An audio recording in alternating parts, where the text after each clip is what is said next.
Ikaw rin ba eh? Kunwari lang ba? Oh, kunwari lang nahuli. Okay.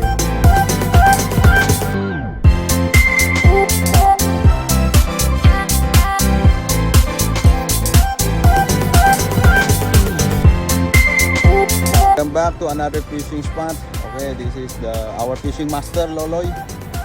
No, Bobet. This is our fishing master Bobet. And the maestro of the fishing. Yeah. Boss Loy. Kain na ng kain. Huh? See? Because he hungry. Hungry already. That's why. You know? Tayo na nakaadik pala itong pangingisda, oh. First time. Sana all.